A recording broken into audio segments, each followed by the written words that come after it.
ഭാരതത്തിന്റെ ആഭ്യന്തര വകുപ്പ് മന്ത്രി അമിത്ഷാ 130ാമത് കോൺസ്റ്റിറ്റ്യൂഷണൽ അമെൻമെന്റ് ബിൽ ലോക്സഭയിൽ അവതരിപ്പിച്ചു. ഈ ബിൽ നിയമമാകുന്നതോടുകൂടി 130ാമത് കോൺസ്റ്റിറ്റ്യൂഷണൽ അമെൻമെന്റ് പ്രാബല്യത്തിൽ വരുന്നതോടുകൂടി ഭാരതത്തിന്റെ പ്രധാനമന്ത്രി ഉൾപ്പെടെയുള്ള മുഖ്യമന്ത്രിമാർ, കേന്ദ്രമന്ത്രിമാർ, മറ്റ് സംസ്ഥാന മന്ത്രിമാരെല്ലാം 30 ദിവസത്തിലധികം ജയിലിൽ കിടക്കുന്ന ഒരു സാഹചര്യം ഉണ്ടായാൽ അവർ ആ സ്ഥാനത്തിരിക്കാൻ അയോഗ്യരാക്കപ്പെടും. 30 ദിവസത്തിലധികം ജയിലിൽ ഇരുന്നു കൊണ്ട് അവർക്ക് ഭരണം നടത്താൻ സാധ്യമല്ല.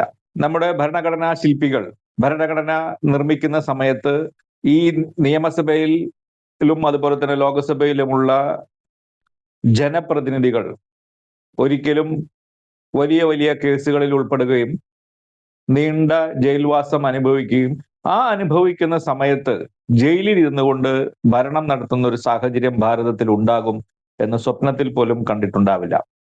എന്നാൽ സമീപ കാലത്ത് ഭാരതത്തിൽ നാം കണ്ടുവരുന്നത് ജയിലിൽ ഇരുന്നു കൊണ്ട് തന്നെ ഭരണ സംവിധാനം നടപ്പിലാക്കുന്ന ഭരണകർത്താക്കളെയാണ്.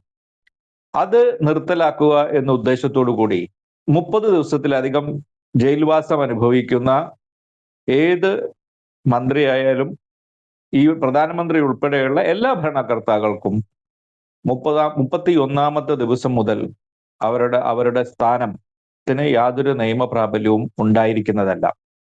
പ്രധാനമായിട്ടും ഈ ഭരണഘടനയുടെ ഒരു പ്രത്യേകത പ്രധാനമന്ത്രിയും ഇതിൽ ഉൾപ്പെടുന്നു എന്നുള്ളതാണ്. ഇവർക്ക് പിന്നീട് നിയമപരമായി ജാമ്യം ലഭിക്കുന്ന പക്ഷം പിന്നീട് വീണ്ടും മന്ത്രിയാവാനുള്ള അവസരവും നിഷേധിക്കപ്പെടുന്നില്ല.